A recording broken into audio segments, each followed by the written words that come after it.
Olá! Hoje estaremos falando sobre o método científico, a lente de Carl Sagan e Karl Popper, usando como referência os livros O Mundo Assombrado pelos Demônios e A Lógica da Pesquisa Científica.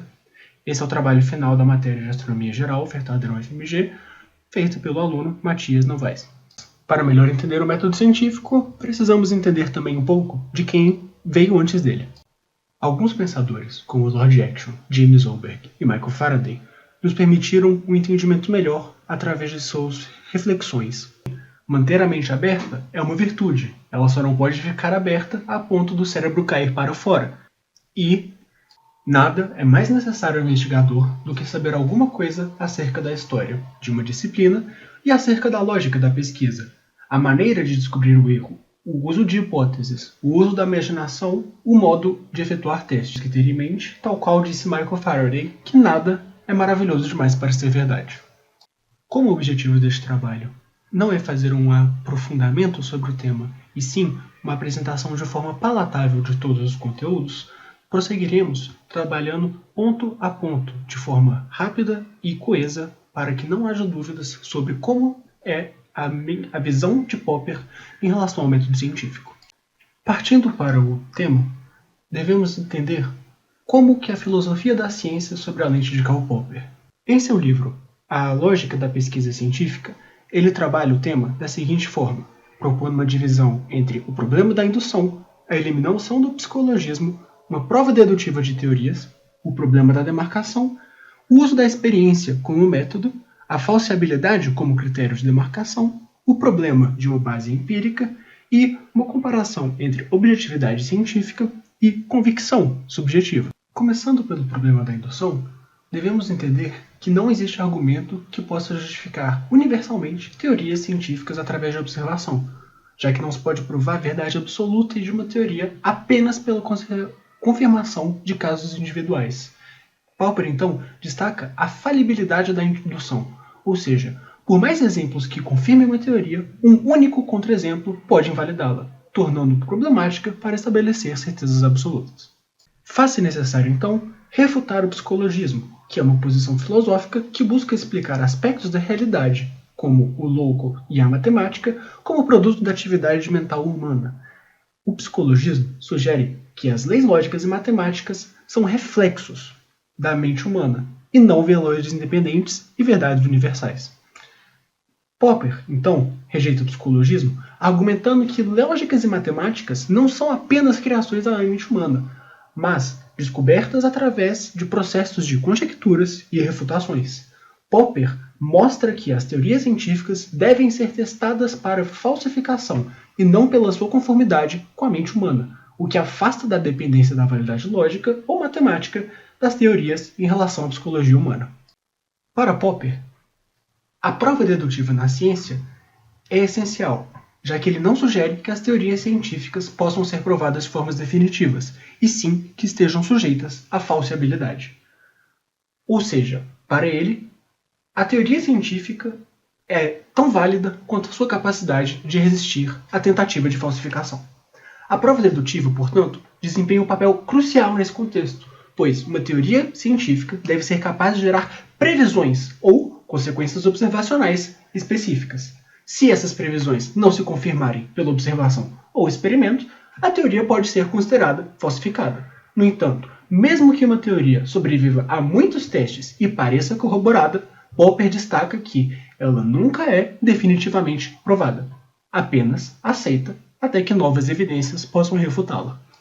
O principal problema da prova dedutiva de teorias, que Karl Popper propõe, é que a demarcação entre a ciência e a não-ciência é subjetiva à falsificabilidade como critério fundamental.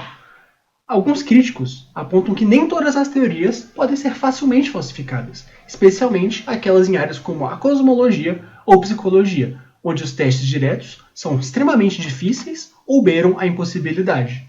Além disso, teorias científicas muitas vezes são ajustadas e modificadas para acomodar novas evidências, o que pode dificultar a identificação clara de quando uma teoria está sendo verdadeiramente refutada. Após a demarcação do problema, Karl Popper enfatiza a necessidade da experiência como método central na ciência. Para ele, o método científico não se baseia apenas na observação passiva dos fenômenos, mas na formulação de conjecturas e na submissão dessas conjecturas a testes rigorosos. Para Popper, portanto, os testes devem ser feitos não apenas para comprovar uma hipótese, mas sim tendo em mente como refutá-la, de forma que o próprio pesquisador deva ser capaz de formular testes que provem e testes que, tentando desprovar, provem mais uma vez a sua teoria. O avanço do conhecimento científico para Popper, portanto, é dado na experimentação e na verificação das hipóteses criadas ao longo do processo científico. Para Popper, portanto, não interessa apenas que você seja capaz de criar hipóteses verdadeiras, mas também a falsabilidade é um critério de demarcação. Isto é, distinguindo teorias científicas e não científicas, uma teoria que não pode ser testada empiricamente, que não possui a possibilidade de ser refutada por meio de experimentos ou observações, não encaixa no critério de falsibilidade e, portanto, não é científica para Popper. Popper propõe ainda um último problema, que é a questão da base empírica. Isto é, a observação e a experiência, por si só, não são o suficiente para providenciar uma base suficiente e confiável para justificar teorias científicas, visto que existem vários problemas no pensamento, como o indutivismo, interpretação teórica de dados, limites de observação e contextos e paradigmas científicos, que afetam não apenas o resultado, mas também a interpretação e verificação e falsificação deles. Com isso, resta apenas o último tópico de seu pensamento, que é a questão da objetividade científica contra a convicção subjetiva. Para Popper, um pesquisador tem uma convicção subjetiva e deve constantemente lutar contra ela para que a objetividade científica se sobreponha, tornando assim o resultado de seus experimentos e suas pesquisas científicas e não apenas validações de suas próprias convicções. Popper, todavia, ainda que trabalhe sobre os temas da lógica da pesquisa científica de forma extensa, coesa, coerente e com fundamentação matemática e científica, não apresenta o tema de uma forma palatável. Portanto, usamos o pensador e físico Carl Sagan, onde ele apresenta uma somatório, uma simplificação do problema que Popper explica aprofundadamente através de seu conto, O Dragão na Minha Garagem. No contexto deste vídeo, não cabe a leitura completa de seu conto, mas sim uma avaliação crítica de o que o conto nos apresenta como referência e o que ele nos induz a entender o método científico. Dito isso, este é o conto. Na garagem da minha casa tem um dragão, e ele voa e cospe fogo, eu te digo. E quando você me pede para vê-lo, eu felizmente o trago para a garagem, onde você se depara com nada além de um carro e algumas latas de tinta no chão. Você olha para mim e diz: não há um dragão nesta garagem. Para o qual eu te respondo: é claro que tem. Ele está ali, ele está voando, ele está cuspindo fogo. No qual você diz: você está louco. A loucura, porém, não me afeta. Eu lhe questiono: eu tenho certeza que há um dragão nesta garagem e eu posso te provar. Então, eu ligo para os meus colegas, engenheiros, que têm medidores de temperatura, de vazão, de vários elementos com os quais eu acredito que eu consiga provar a minha hipótese. Então, trago, por exemplo, um termômetro. Já que ele está cuspindo fogo, devemos ser capazes de perceber alguma variação na temperatura. Após avaliar toda a temperatura da garagem com termômetros, percebe-se que ele não está cuspindo fogo de verdade, pois não há como medir o fogo. Eu te digo então que o fogo dele não é térmico, ele é apenas físico, ele apenas se manifesta, porém ele não esquenta, é um fogo que não esquenta. Então, você me pergunta, ele move o ar? Para o qual eu te respondo, sim, ele move o ar. Então, trago anemômetros e, com os anemômetros, eu meço mais uma vez a velocidade do ar em toda a garagem e percebo que o fogo do dragão não está afetando o ar.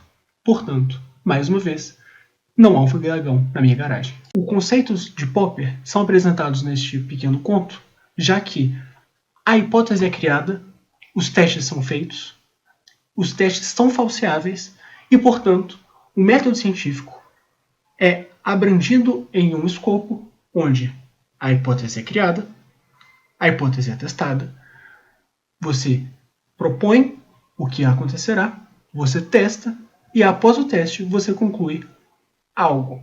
Este algo é científico, portanto, eu informo que não há um dragão na sua garagem. Espero que, com este vídeo, o método científico esteja agora um pouco mais claro.